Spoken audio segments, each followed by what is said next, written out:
दोस्तों हमारा आज का जो टॉपिक है वो है ससमय शिक्षक बहाली। दोस्तों हम सभी के मन में एक ही सवाल है कि अब बिहार शिक्षक नियोजन ससमय हो पाएगी। कहने का मतलब ये है कि चुनाव से पहले हो पाएगी, जिसमें 1 से 5 और 6 से 8 दोनों की बात एक साथ होगी।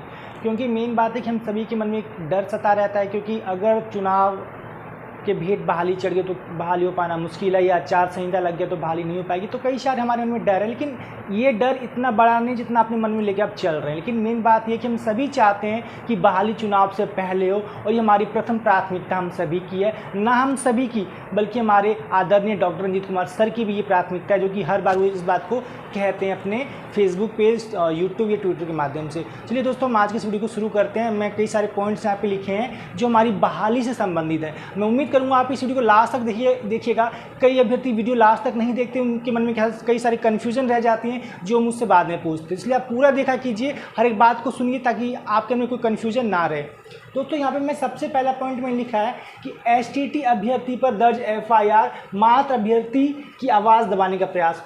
दोस्तों ये बिल्कुल निंदनीय और शर्मनाक घटना है कि जो बिहार सरकार ने या बिहार विद्यालय परीक्षा समिति बीएसईबी के अध्यक्ष आनंद किशोर ने हमारे साथी जो 10 से 12 थे, रिजल्ट के लिए आंदोलन कर रहे थे, सिलेबस के लिए आंदोलन कर रहे थे, मात्र शांतिपूर्ण ढंग से गेट के बाहर बैठे थे, उनके ऊपर एफआईआर दर्ज कर दी जाती है।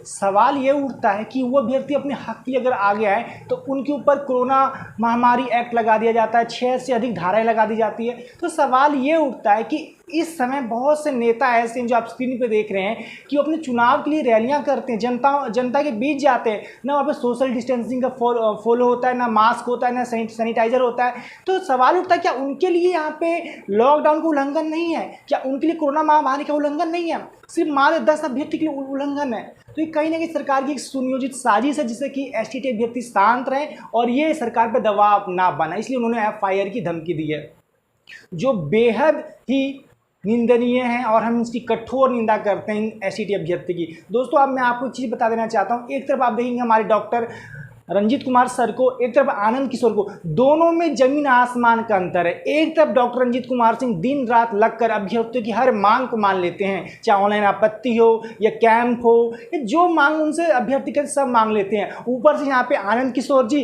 अभ्यर्थी को उल्टा एफआईआर दर्ज करा देते हैं। कितने डिफरेंट है दोनों की विचारधाराओं में, सोच में, आप इस चीज़ को खुद सोचिए। जबकि दोनों एक आईएएस अधिकारी हैं, दोनों अपने आप में मतलब विद्वान है, लेकिन एक की सोच कैसी और एक की सोच कैसी है। धन्य हमारे आनंद किशोर जी जिन्होंने हमारे अभ्यर्थी पे एफआईआर दर्ज करवा दी। लानत ऐसे आईएएस अधिकारियों के ऊपर। अगर इनके बाल बच्चे होते तो ऐसा कतई नहीं करते, क्योंकि सभी को अपने से मतलब होता है। तो हम इसकी कठोर निंदा करते हैं जिन्होंने एफआईआर दर्ज हमारे साथियों पे की है, और हम आग्रह करते हैं बिहार सरकार से कि इनके ऊपर दर्ज एफआईआर तुरंत वापस ली जाए, अन्यथा बिहार में अभ्यर्थी उग्र आंदोलन के लिए बाध्य होंगे। दोस्तों अगला पॉइंट है 1 से 5 तक के लिए 1 सितंबर मेगा सूची बनाने की अंतिम तिथि, 2 से ऑनलाइन आपत्ति। सबसे बड़ा सवाल है, क्या 1 सितंबर तक हमारी 1 से 5 की मेगा सूची बन जाएगी? आपको क्या लगता है? कमेंट में बताइएगा। मैं आपको क्लियर कट कहता हूं कि जब तक बिहार के लाखों अभ्यर्थी पंचायत स्तर से लेकर प्रखंड स्तर या जिला स्तर तक काम नहीं करेंगे दिन रात, तब तक ये संभव नहीं है कि 1 सितंबर तक आपका मेगा सूची बन जाए। इसके लिए आप अभी से सभी पंचायत सचिव, शिक्षक, प्रखंड विकास पदाधिकारी, डीपीओ सब पे लगातार दबाव बनाइए। वहाँ जाकर देखिए बन रहा नहीं बन रहा। सिर्फ अपने लिए नौकरी आपको चाहिए, ना किसी और को। अगर आपको नौकरी की लालसा आपके अंदर है, आप जाइए, पता कीजिए, दबाव बने, जिससे कि वहाँ पे मेगा सूची बन जाए। अगर 1 सितंबर तक बन जाती है तो 2 सितंबर से आपका ऑनलाइन आपत्ति लिया जाएगा। और इसमें हम सर से रिक्वेस्ट करेंगे, सर इसमें मुश्किल से आप 6 से 7 दिन दीजिए आपत्ति के टाइम, या 5 दिन भी दे दीजिए, क्योंकि हम मुश्किल से 2 घंटे में सारी आपत्ति दर्ज कर सकते हैं। ऑनलाइन की सबसे बड़ी खासियत ये है कि हमें इसमें ज़्यादा दिन नहीं चाहिए। आप 1 घंटे 2 घंटे में आप 60, 70, 80, 100 जगह आपत्ति दर्ज कर सकते हैं। तो हमें ज़्यादा समय आपत्ति के लिए भी नहीं चाहिए, क्योंकि हमें समय बचा के चुनाव से बहाली करवानी है। तो यहाँ पे आप सभी दबाव बनाइए 1 से 5 के लिए। अभी बहुत से जिलों में एक्सेल सीट के लिए मेगा सूची जारी का लेटर नहीं निकला है। दरभंगा, मधुबनी, औरंगाबाद, जहानाबाद, बहुत से जिले हैं जहाँ अभी तक नहीं निकले हैं। वहाँ के अभ्यर्थी इस बात पर थोड़ा ध्यान दीजिए, तभी जाके काम हो पाएगा। अगला पॉइंट है पंचायत स्तर पर कार्य धीमी गति से अभ्यर्थी को दबाव बनाना होगा तभी होगा काम। दोस्तों पंचायत स्तर पे सभी जो आपके पंचायत सचिव हैं, शिक्षक कार्यरत हैं, उनको पता ही नहीं कि एक्सेल शीट पर करना है क्या, क्योंकि मैंने कई जगह पता किया तो उनको कुछ पता ही नहीं, उनको ऊपर से आदेश नहीं मिल रहा है इस चीज़ के लिए। जबकि रंजीत कुमार ने साफ साफ वीडियो कॉन्फ्रेंसिंग में बात कही है, साथ ही जिला शिक्षा पदाधिकारी के जिले में ये चीज़ को लिखित तौर पे दिया है, लेकिन बावजूद इससे कई जगह ये चीज़ बन नहीं रही है। तो इसके जिम्मेदार हम अभ्यर्थी तो हैं, उनको जाके बताएं, लेटर दिखाएं, दबाव बनाएं, तभी जाके वो काम करेंगे। नहीं था वो 1 से 5 की मेगा सूची पंचायत स्तर पे नहीं बना पाएंगे। तो ऐसे में क्या होगा, जहां नहीं बनेगा वहां का नियोजन रुक जाएगा और जहां बनेगा वहां हो जाएगा। तो ऐसे में आप ये ना चाहें कि आपके साथ भी ऐसा हो, आपका पंचायत आपका जिला ऐसा हो जहां पे नियोजन ना हो पाए ससमय और बाकी जिलों में हो जाए, क्योंकि कारण ये होगा कि वह मेगा सूची प्रकाशित नहीं हो पाएगी ससमय। इसके लिए आप सभी लगातार दबाव बनिए, जहाँ पे कार्य बहुत धीमी गति से चल रहा है, इसलिए आप दिन रात एक करके लगातार मेहनत कीजिए। अगला है सभी कार्य शिक्षक, मुखिया, सचिव, बीडीओ, डीपीओ इन सभी पर बहाली के दबाव जरूरी। दोस्तों मैं खासकर महिला अभ्यर्थी से कहना चाहता हूँ, अब वो समय आ चुका है, वो दिन हो चुका है, वो दिन के आगाज़ शुरू हो चुके हैं जब आपको अपने हक के लिए आगे आना होगा। सभी पे लगातार दबाव बनाना होगा, चाहे फ़ोन के माध्यम से बनाइए, उनके साथ जाके मिलिए, लिखित तौर पे दीजिए कि आप मेगा सूची का निर्माण तीव्र गति से कीजिए, 1 से 5 की और 6 से 8 की दोनों की कीजिए, ताकि हमारी वाली सहसमय चुनाव से पहले हो। अगर वो नहीं बनाते तो कंट्रोल रूम में आप उनकी शिकायत दर्ज करिए, रंजीत कुमार सर ने जो दिया है, या फिर कई के पास तो रंजीत सर का नंबर भी व्हाट्सएप के अभ्यर्थी के पास हमारे हैं, उन पर आप पर्सनली जाके व्हाट्सअप कर सकते हैं अपनी समस्याओं को, अगर कोई ऐसी आपको शिकायतें आ रही हैं, या फिर उनके फेसबुक पर जाके कमेंट कर सकते हैं, जहाँ पर आपको शिकायत आ रही है, लिखित और वीडियो क्लिप वहाँ पे कमेंट में डाल सकते हैं, या लिखित प्रूफ दे सकते हैं सर को कि सर ये देखिए क्या शिकायतें आ रही हैं। तो इसके लिए आप तैयार हो जाइए, सतर्क रहिए और जागरूक रहिए, सबसे बड़ी बात यही, तभी आपकी वाली सहसमय पूरी हो पाएगी। अगला यहाँ देखेंगे, नई सेवा शर्त इस बहाली में लागू नहीं होगी, नेक्स्ट बहाली में डोमिसाइल स्थानीय नीति लागू, अगली बहाली से टीटी का अधिभार खत्म, इस बहाली में केवल लागू। दोस्तों बहुत सारे असामाजिक तत्व, दलाल लोग वीडियो बनाना शुरू कर दिए चंदा उगाही के लिए, और इसमें जुलाई और पहले से बीटेड सीटेड पास अभ्यर्थी को आप निशाना बना रहे हैं। अब उनका निशाना इनके ऊपर है कि इनसे कुछ 5-10 लाख रुपए कमा ले, सिर्फ ये कह के कि बिहार में डोमिसाइल लागू, बिहार में डोमिसाइल लागू। मुझे हैरान की बात ये थी कि बिहार के अभ्यर्थी उन चोर उच्चों की झांसे में कैसे आ जाते हैं यार। आपके पास कॉमन सेंस है कि नहीं है? डोमिसाइल लागू तब होता है जब बहाली आती है, शुरुआत में डोमिसाइल लागू होता है, बीच में डोमिसाइल लागू नहीं हो सकता।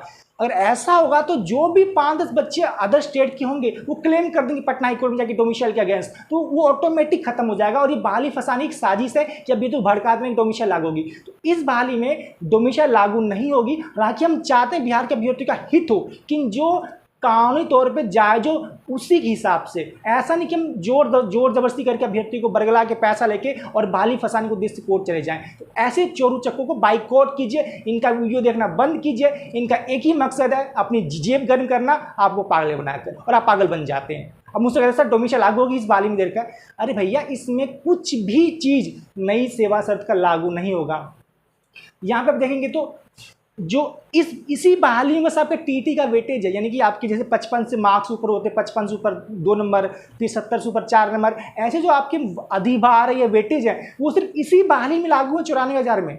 आने वाली बहाली में सिर्फ क्वालिफाइंग मार्क्स पे होगा, मतलब आपके मार्क्स अगर आपके मार्क्स 70% से अधिक भी है टीटी में तो आपको उसका बोनस अंक नहीं मिलेगा, बस आपको क्वालिफाई के तौर पर काउंट होगा। तो आप ऐसे लोगों के चंगुल में ना फंसें और ऐसे की वीडियो मत देखें, क्योंकि आपको गुमराह करके पैसा उगाही करना इनका एकमात्र उद्देश्य है और कुछ नहीं। अगला है, जो भी अभ्यर्थी अब बहाली फंसाने केस करने की धमकी दे सभी मिलकर उनसे लड़िए। आप कोई अभ्यर्थी व्हाट्सएप ग्रुप में लिखे, फेसबुक के लिए लिखे, या आपको उसके बारे में शिकायत केस सुनने को मिले, उसका विरोध कीजिए। कोई बिहार का नेता क्यों ना हो, कोई भी धमकी केस की देगा या बहाली फंसाने की, तो लाखों अभ्यर्थी उसको छोड़ने वाले नहीं है, क्योंकि बहुत आपने खिलवाड़ कर लिया जनाब। 2 केस से अभ्यर्थी इतने परेशान हो चुके हैं और केस बर्दाश्त नहीं। लेकिन फिर भी कुछ लोग ये मानसिकता इस तरीके की है, तो सभी अभ्यर्थी से रिक्वेस्ट करता हूँ उनसे मिलकर उनका विरोध कीजिए, उनसे लड़िए, क्योंकि ये बहाली करवाने के उद्देश्य से नहीं केस करते हैं, इसको फंसाने, रुकवाने और रद्द करवाने के उद्देश्य से केस करते हैं। और अभी भी कई सारे लोग अपने मन में ख्वाब लेके पाले रखे हुए हैं कि अगर मेरा नहीं होगी नौकरी तो मैं ऐसी कुछ काम करूंगा जिससे बहाली प्रभावित हो। तो ऐसे लोगों को तो आप चंदा मत दीजिए, उनका बाइकआउट कीजिए, जामीन को रिमूव कीजिए। तभी ये लोग सुधरेंगे, अन्यथा नहीं सुधरेंगे। तो ऐसे लोगों का बहिष्कार पूरे बिहार में होना जरूरी है, जो भी इस तरह की गतिविधि में संलिप्त या होने वाले, क्योंकि हम अब किसी प्रकार का केस बर्दाश्त नहीं करेंगे, क्योंकि हमें बहाली चाहिए, केस अब बिल्कुल भी मंजूर नहीं। अगला है, रंजीत सर अपने स्तर हर वो कोशिश कर रहे हैं जिससे ससमय चुनाव से बहाली हो। दोस्तों देखिए, मेरा खुद का अनुभव है, मैं भी दिल्ली में लगभग 24 साल रहा हूँ। मैंने वहाँ पे कई सारे IAS अधिकारी, IPS अधिकारी देखे हैं, यहाँ तक कि मेरे घर में भी अधिकारी हैं IAS अधिकारी। लेकिन सवाल ये है कि जितना कर्मठता रंजीत सर के अंदर है, जज्बा जुनून है बहाली को लेकर, हर वो चीज़ करते हैं जिससे हमारी बहाली सहज में हो, वैसा मैंने IAS अधिकारी अभी तक नहीं देखा। एग्जाम्पल है, बिहार में एक आनंद किशोर भी IAS अधिकारी हैं जो कि FIR दर्ज करते हैं अभ्यर्थी के ऊपर। एक आपके रंजीत सर है जो अभ्यर्थी के लिए रात को 12 बजे 2 बजे तक मैसेज करते हैं कि वो शांत रहे, वो खुश रहें और उनकी में काम करें। तो एक ऐसे IAS अधिकारी हैं, तो सभी लोग उनको धन्यवाद दीजिए। जब भी वो अच्छा काम करे, फेसबुक पे, यूट्यूब पे जहाँ वो अच्छी बातें लिखते हैं, आप धन्यवाद उनको नहीं देते हैं, ताकि उनका मनोबल बढ़े, अंदर से वो प्रेरित हो आपके लिए काम करने के लिए। ये जरूरी है, उनको अप्रिशिएट जरूर कीजिए आप सभी। अगला है, अगले हफ्ता प्राथमिकता एवं दिसंबर सीटेट केस की सुनवाई की पूरी संभावना, सभी मेंशनिंग करें। दोस्तों अगले हफ्ते पूरी संभावना है कि हमारा प्राथमिकता का जो बीएड ने केस किया उसकी सुनवाई, क्योंकि इसमें जो हरे राम एंड टीम उन्होंने IA रिजॉइंडर फाइल और प्रार्थना पत्र लगा दिया है, और सेकेंडरी यहाँ बात करें जो भी इनमें इंटरवीनर है उन्होंने भी काम कर दिया है। साथ ही दिसंबर सीटेट के में जो कोर टीम के मेंबर है उन्होंने भी IA और प्रार्थना पत्र फाइल कर दिया है। साथ ही यहाँ पे और भी जो लोग हैं पिटिशन के तौर पर उन्होंने भी फाइल कर दिया। सुनने में ये भी आ रहा है कि जिन्होंने केस किया दिसंबर सीटेट के लिए उन्होंने भी कर रखा हुआ, ऐसा दावा कर रहे हैं। अगर ये सारी बातें सच हैं तो अगले हफ्ते सुनवाई की प्रबल संभावना है कि दोनों केस की सुनवाई हो जाए, और जो भी फैसला आएगा वो हम सभी को मंजूर होगा। इस बात को आप ध्यान रखिएगा, जो भी फैसला पटना उच्च न्यायालय का आएगा वो हम सभी को मंजूर होगा। बस अगर यहाँ देखेंगे आप, कैंप लगने की प्रबल संभावना, रंजीत सर इसके लिए कर रहे हैं प्रयास, बी पॉजिटिव। दोस्तों रंजीत सर वो हर एक बात अभ्यर्थी की मान लेते हैं जो उनके हित में होता है, जो अभ्यर्थी को फ़ायदा पहुंचाता है। तो कैंप की मानी प्रबल संभावना है, बशर्ते ये 2 केस का निपटारा हो। कैंप सर जरूर लगाएंगे, या फिर कोई ऐसी प्रोसेस बीच में जरूर लाएंगे जिससे कि बिहार के अभ्यर्थियों को फ़ायदा होगा। तो इस बात को अपने मन से निकाल दीजिए कि हमारा फ़ायदा नहीं होगा, आपके फ़ायदे के लिए सर काम करेंगे, और आपका फ़ायदा इस बारे में पूरी तरीके से होने जा रहा है। और मैं दावा के साथ कह सकता हूँ इस बार बिहार में बहुत बाहरी अभ्यर्थी का सिलेक्शन सर बिहार में बहुत कम मात्रा में होगा। इस बात को आप समझ लीजिए, क्योंकि मैं सारी बात ऑन कैमरा नहीं बोलूँगा। और यहाँ पे मैं एक बात और कह देता हूँ, हम सभी के पास 20 से 30 दिन शेष, इन दिनों की गई मेहनत या हम सभी का भविष्य बना देगी या बिगाड़ देगी, निर्भर करता है बिहार के अभ्यर्थी पर, वो क्या चाहते हैं। दोस्तों हमारे पास मात्र 20 से 30 दिनों का समय, आप 20 ही दिन काउंट कीजिए। अगर इन दिनों हम सभी मिलकर मेहनत करते हैं, बिहार के लाखों अभ्यर्थी अपने जिलों में, अपने पंचायत में, अपने प्रखंड में, तो पूरी संभावना है दावे के साथ बहाली चुनाव से पहले हो जाएगी। अगर अभ्यर्थी सोए रहे, व्हाट्सएप पे न्यूज़ लेते रहे, एक दूसरे का मुंह ताकते रहे कि वो क्या कर रहा है तो मेरा भी हो जाएगा, तो फिर आप अपने साथ धोखा कर रहे हैं। इसका अंजाम आप खुद भुगतेंगे चुनाव के बाद, जब आप घर बैठ के रोएंगे कि यार मेरी नौकरी नहीं लगी, मेरे दोस्त की उस जिले में लग गई। क्योंकि कारण है कि आप उसमें एक्टिव नहीं थे। तो एक्टिव हो जाइए, अपने जज्बा लाइए, जुनून लाइए, बहाली के लिए लड़िए। नौकरी जल्दी मिलती नहीं है, इसके लिए आप आगे आइए। और दबाव लगातार नियोजन निकाय, प्रखंड विकास पदाधिकारी या फिर BDO, DPO, DM सब पे लगातार बनाइए, जहाँ पे काम धीमा गति से। लगातार उस सवाल पूछिए कि एक्सेल शीट पे मेगा सूची बन रही नहीं बन रही, 6 का लिस्ट कहाँ का पेंडिंग है। लगातार दबाव बनाइए, नहीं तो फिर ये समझिए उस जिले का काम पूरी तरीके से प्रभावित होगा, बाकी जिलों में काम समय पूरा होगा। इसके लिए आप सभी लगातार मेहनत कीजिए, और जहाँ पे काम अच्छा हो भी रहा है वहाँ के अभ्यर्थी भी लगातार और दबाव बनाइए, ताकि बाद में सुस्ती उनको धारण ना कर ले। तो ये सारी पॉइंट अपने दिमाग में आप बिल्कुल बिठा लीजिए, तभी बहाली में पूरा हो पाएगा। क्योंकि बिहार में 534 ब्लॉक हैं, तो ये 620 काफ़ी है, क्योंकि 534 ब्लॉक काम कर सकते हैं, इस पर निगरानी अभ्यर्थी कर सकते हैं, क्योंकि प्रखंड की बात आती है। सवाल आती 9000 नियोजन इकाई पे, तो अकेले रंजीत सर 9000 नियोजन इकाई को नहीं जानते, ना पहचानते। वो एक ऑर्डर दे सकते हैं सारे DPO को, DPO से BDO को, BDO से सचिव तक को जाता है। लेकिन हम अभ्यर्थी जिस जिले में रहते हैं, जिस पंचायत में रहते हैं, वहाँ के जिले पंचायत में लगातार दबाव बना सकते हैं और रंजीत सर के काम में अपना अहम योगदान दे सकते हैं, उनका काम आसान कर सकते हैं बहाली में पूरी करवाने के लिए। तो इसमें उनसे ज़्यादा जिम्मेदारी हम सभी की है कि बहाली में पूरा हो। इसके लिए हम सभी को लगातार मेहनत करना है। मैं आपको बार बार 2-3 वीडियो में बात बोल रहा हूँ, लेकिन इसका असर आप पे बिल्कुल नहीं होता। आप सुनते हैं, देखते हैं और फिर छोड़ देते हैं। तो इसका हर्जाना भी आप सभी भुगतना पड़ेगा, क्योंकि हो सकता है बहाली वहाँ पे प्रभावित हो। इसलिए मैं आपसे पुनः हाथ जोड़ के प्रार्थना करता हूँ सभी अभ्यर्थियों से कि प्लीज़ अपने जिलों में काम कीजिए, लगातार दबाव बनाइए 1 से 5 का, 6 से 8 का, कि वहाँ पे काम क्या हो रहा है। और नहीं हो रहा है शिकायत सीधे रंजीत सर से, डीपीओ से या फिर ऊपरी पदाधिकारी से लगातार कीजिए, जिससे कि आपकी बहाली समय पूरी हो। और मैं ये बात दावे के साथ कह सकता हूँ कि अगर हम सब ये काम करने में सफल रहे तो 1 से 5 हो, 6 से 8 हो, दोनों की बहाली समय पूरी चुनाव से पहले 110% हो जाएगी, अगर हम बिल्कुल कोताही लापरवाही ना बरते तो। अगला पॉइंट है, Ranjeet sir will come live shortly tell you your problem. मतलब ये कि रंजीत सर बहुत जल्दी लाइव आएंगे आपके प्रॉब्लम्स को लेकर। अब वो दिन फिक्स नहीं, वो खुद फेसबुक पे अपडेट कर देंगे, वो लाइव आएंगे। आपकी जो समस्याएं हो आप उनको शेयर कर सकते हैं। मुख्यतः बड़ी समस्या, छोटी समस्या जो आप खुद डील कर सकते हैं अपने लेवल से, वो खुद कर लीजिए। लेकिन बड़ी समस्या जो आपकी है, जो कि नियोजन इकाई नहीं मान रही है, उनको आप कमेंट में या फिर उनके व्हाट्सएप पे या उनके मैसेज में या उनके यूट्यूब पे या फेसबुक पे कमेंट करके लिख सकते हैं, बता सकते हैं, जिससे कि सर आपकी समस्याओं से अवगत हो और उनका निराकरण कर सके।